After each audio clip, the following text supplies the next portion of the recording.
हरे कृष्णा, जय गुरुदेव। आज हम सत्संग करेंगे कि भगवद गीता अर्जुन को ही क्यों कही गई, जबकि कुरुक्षेत्र में बहुत से योद्धा है और बहुत से कृष्ण के चाहने वाले भी है, धर्म पे चलने वाले हैं, नीति पर चलने वाले हैं, बलशाली है, ज्ञानी है, लेकिन इन सबको भगवान ने गीता नहीं कही।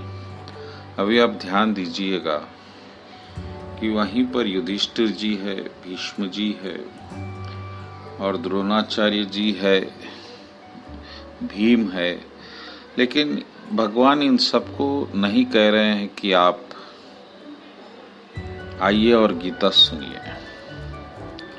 सिर्फ अर्जुन को ही क्यों कही गई? तो वो क्या योग्यता है जो अर्जुन के पास है और के पास नहीं है? तो उसके लिए आपको भगवद गीता के दूसरे अध्याय के 7वें श्लोक में जाना पड़ेगा, जहाँ अर्जुन कह रहे हैं कि मुझे यह निश्चित नहीं हो रहा है कि मेरे लिए फायदेमंद क्या है, कल्याणकारी क्या है, युद्ध करना या नहीं करना। और मैं अब आपका शिष्य हूँ और मैं आपकी शरण में आता हूँ। शिष्यस्ते हम शाधि माम त्वाम प्रपन्नम, आप मुझे बताइए। तो यहाँ पर इतने लोग युद्ध कर रहे हैं, लेकिन किसी के मन में कोई प्रश्न नहीं पैदा हो रहा है कि ये युद्ध करना उचित है या अनुचित है। यानी कि सभी लोग परिस्थितियों से समझौता कर चुके हैं और इनके जीवन में अब कोई बदलाव की उम्मीद नहीं है। लेकिन कुछ लोग ऐसे होते हैं जिनके मन में यह विचार होता है कि मैं इस परिस्थिति में किस वश आ चुका हूँ और क्या इस परिस्थितियों को बदलने का कोई मार्ग है। यही प्रश्न है जो जीवन में क्रांति लाते हैं, और यही प्रश्न जो पैदा हो रहे हैं वो अर्जुन को पैदा हो रहे हैं।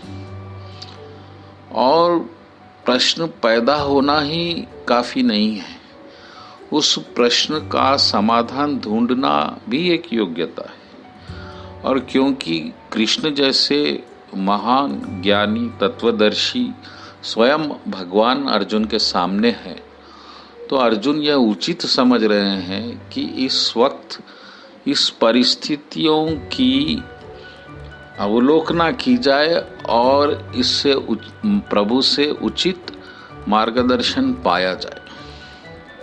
आपको भी ऐसा ही करना है। आपको भी उन तत्वदर्शियों से, उन अनुभवी पुरुषों से उनका अनुभव लेना है, ज्ञान लेना है कि आपकी उन परिस्थितियों में आपका सही मार्ग क्या है, आपको क्या करना चाहिए, क्या नहीं करना चाहिए। और इसके लिए दो ही योग्यताएं हैं कि आपको भगवान के शिष्य बनना है। अब भगवान नहीं है तो भगवान के भक्त के शिष्य बनिए और भगवान की शरण लीजिए। शरण लेने का मतलब है विश्वास करिए, क्योंकि उन्होंने सत्य को देखा है, वह भी आपको सत्य के मार्ग पर अग्रसर करेंगे, आपको सही मार्ग पर अग्रसर करेंगे। और इस बात को प्रमाणित किया भगवान ने 4 अध्याय के 3 श्लोक में कि हे अर्जुन, क्योंकि तू मेरा भक्त है और सखा है, इसीलिए मैं तुझे यह ज्ञान दे रहा हूँ, गीता का ज्ञान दे रहा हूँ। तो इसका मतलब ये भी है कि अगर आप भक्त नहीं हैं और गीता को समझने की कोशिश कर रहे हैं अपने बुद्धि के अनुसार, अपने चतुराई के अनुसार, अपने क्षमता के अनुसार, तो आप गीता नहीं समझ सकते। गीता आप जब ही समझ सकते हैं जब आपको भगवान समझाते हैं अपने बारे में, क्योंकि भगवान ये ब्रह्मांड की वस्तु नहीं है। भगवान परे है, इस समस्त भौतिक ब्रह्मांड से अलग है और उनका ज्ञान भौतिक पदार्थों से नहीं पाया जा सकता। ये मन, बुद्धि, अहंकार, आपकी कसरत, शरीर की ये समस्त भौतिक क्रियाएं हैं और इससे आध्यात्मिक ज्ञान पाना संभव बात है। तो तुलसीदास जी भी इसको मान रहे हैं कि सो जा नहीं जेहि देहु जनाई, यानी कि भगवान उसी को समझ में आते हैं जिसको भगवान समझाते हैं कि मैं ऐसा हूँ, वरना भगवान को पाने का कोई मार्ग, भगवान को समझने का कोई मार्ग नहीं है। और इसीलिए बड़े से बड़ा बुद्धिमान व्यक्ति जो भगवान की शरण में नहीं है, जो भगवान का दास नहीं है, वह समझने में असमर्थ रहा है, वह कहीं ना कहीं भागवत पथ से भटक गया है। इसीलिए भगवत गीता का ज्ञान पाने की योग्यता मात्र यही है कि आप पहले भगवान के दास बनिए, भक्त बनिए। माँ भक्ता मामा भी जानती, मेरा भक्त ही मुझे जान सकता है और कोई नहीं जान सकता। भगवान गीता में बार बार ये कह रहे हैं।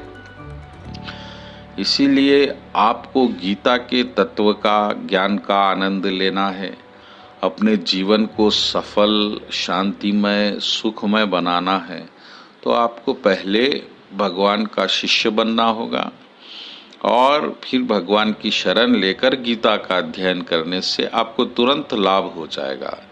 तो इसी तरह आपको अर्जुन बनना है और अर्जुन की तरह ही ज्ञान लेने से आपको कृष्ण भगवान समझ में आएंगे, उनके साथ आपका संबंध समझ में आएगा और उनकी भक्ति और उनके साथ जुड़ने से जीवन में लक्ष्य सिद्धि और आनंद की प्राप्ति किस तरह होती यह भी समझ में आएगा। तो इसी तरह आप अपने अर्जुन के गुण आप में लाइए और गीता का आनंद लीजिए। बोलो कृष्ण कन्हैया लाल जी की जय।